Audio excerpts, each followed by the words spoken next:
Well, deciding if it's time to buy is a tough decision. I struggled with it for a couple years. I went back and forth in my mind if I wanted to get off the road and go back to home ownership, because I was a homeowner once and I know the pros and the cons. And I was a nomad full-time living on the road for 5 years, so I know the pros and cons. So I've purchased another piece of property recently. Excuse the noise, it's raining, but I want to make this video. I purchased a piece of property recently, and I want to go over 3 things that I had on my checklist to decide if it was time to buy a property.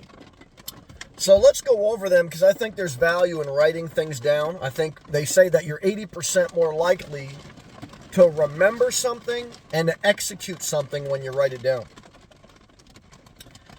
So the first thing that I kind of noticed after being on the road for 5 years was, after you travel around in different areas for a couple years, you're going to find out where you want to spend 90% of your time. I always knew I wanted to spend most of my time in Florida, but I did travel around. I went to all the states on the East Coast.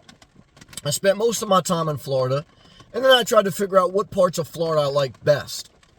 And then for the past year or so, I've been focusing in on that, and even though I don't own property, I found that I was spending 90% of my time in certain areas. And it's like, you could live on the road, but if you spend 90% of your time at the same Planet Fitness, at the same public parks, then house buying may be time. Because 90% of the year, like, I also did the math, right?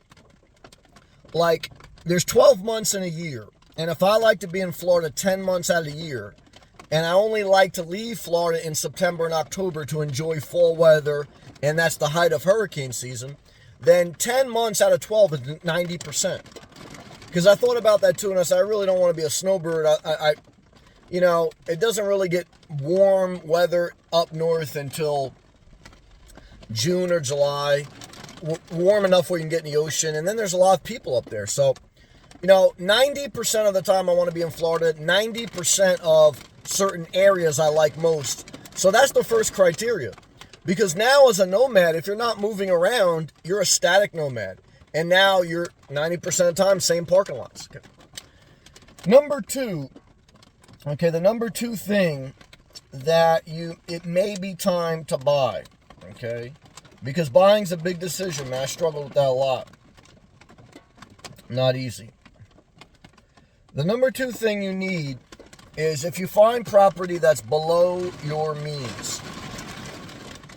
Now, in a hot housing market, which I've had to face the past couple years, it's been a tough pill to swallow to think about buying something at the height of the market, things that I know were cheaper just 2 years ago, maybe 50% cheaper. And I do think we're somewhat at a peak for at least the time being. I don't know if we'll see a crash. We may or may not. If anything, we may see a slowing and a lot more housing inventory, and that will cause some prices to go down. So you got to buy below your means, because if prices go down, you want to have a buffer. And you want to remember, if prices go down and you still want to spend 90% of the time in that area, does it matter? Because you don't want to sell. And I found a piece of property on the beach under $200,000 that fit all my criteria. So I said, even if we're at the height of the market, I'm under $200,000 by the beach. Many of these mobile home lots, mobile homes, or RV lots, they're eventually getting bought out and they're building single family homes. So I felt it was time, because it's below my means. Even if we're at the height of the market, I have a buffer, and I still want to spend 90% of the time here. So, but this is why you always remember that, because this gives you the buffer if we're at a certain peak in the housing market, at least for the immediate future. We may or may not be. So the third and final thing that kind of pushed me towards home ownership again, it was not an easy decision, and I still always have the option to sell, is balance. balance from an asset allocation standpoint. After you're on the road, hopefully you're saving. You're not just doing enough to get by. You're doing something to get ahead. You pay down debt. You put a certain amount in savings, and then after that, you have to decide, do you want to put some in risky investments? Do you want to put more in risky investments? Do you want to put some in real estate? Do you want to put some in whatever? I mean, so to me, I have a certain amount in savings. I have a little bit allocated towards risky investments. And now to be balanced, I allocate a little bit towards real estate. Because I've been there where if you allocate a lot towards risky investments and those investments go down, believe me, you're going to feel worse being that your investments went down, you lost the money, and now you don't have a place. If you buy property in balance of your portfolio, and if you have a smaller percentage allocated towards risky investments and you have your savings account, now you don't feel destitute if your risky investments don't make out. Because now you have property, now you have a savings account, you have other sources of income, your risky investments are cherry on the top. So balance, because you can only put so much money in so many places. And after you work to get to a certain point, there's an asset allocation. And to stay on the road, to buy an RV, again, I live in an RV lot, but I can build a single family home there. I probably never will, but if the potential buyer, if I ever sell it, will probably like that. But, when you live in an RV and you don't own property, you have to think about, on average, that's a depreciating asset. It is still somewhat of an asset, and sometimes, during recent times, it still can go up. So I don't want to say it's a horrible thing, but it's something you have to consider. It's a little bit different than property. So it's a little bit more risky. And you're still going to have gas, and you're still going to have campground fees, and then you're still going to be on the road. You're still going to be in public. So I said, man, if I get an RV, I got more comfort, but I'm still in the public. I don't really own property, and I'm still out of balance. Okay. And even though balance is not exciting, it's boring. And to be honest, when you buy a home base, it's a little boring. There's an adaptation. Because when you're living full-time on the road, it's survival. There's adrenaline. But traveling is a temporary high. A sustainable, healthy daily routine is the meat and potatoes of your life. If variety is the spice of life, then your daily routine is the meat and potatoes of your life. And you need balance. You need a balanced diet. You need a balanced lifestyle. There's a time in your life to get extreme, when you want to get stuff done and you need maximum flexibility. And then there's a time to stabilize and balance when you want to maintain something long term. Now, I checked all these criteria based on what I just shared with you.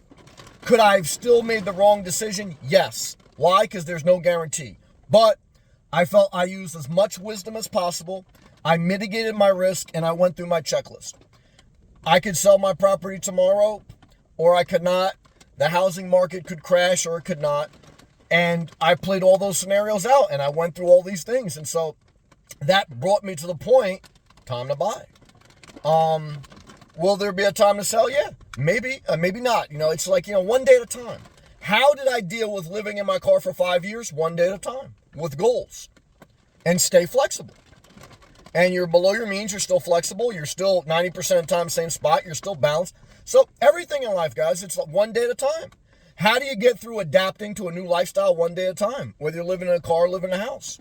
And have priorities, have goals, have checklists, have wisdom, have the grace of God. And, then you give yourself the freedom. We don't always make the right decision. But if you look back and you say you went through a certain process, you can say that you weren't over emotional. You weren't over illogical. You tried to do everything within reason and emotion. You try to use both. You try to balance your decisions. So hopefully me talking this out, even though I know it was raining a little bit, but remember, there's never the perfect condition. And when in doubt, show up. Because if you put off showing up, by the time it's done raining, I'll be out of the mood to make a video. And then I won't show up. And then that's how you lose progress in life. Sometimes in life, things aren't perfect. Still show up. But hopefully by me going through this process, it helped you. If this video extremely helped you and you want to bless me, hit that super thanks. You want to be part of the unlimited live chat access, click that blue join button. Thank you to all my members.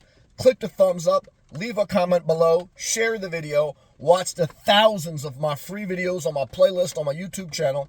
Thank you, everyone, for watching. One day at a time. Go through a process, the grace of God, and then back to one day at a time. That's all we can do, guys. Life not perfect, believe me. No matter what you do, life's not perfect, but you want to try to live your best life, and that requires effort and structure and the grace of God. Thank you.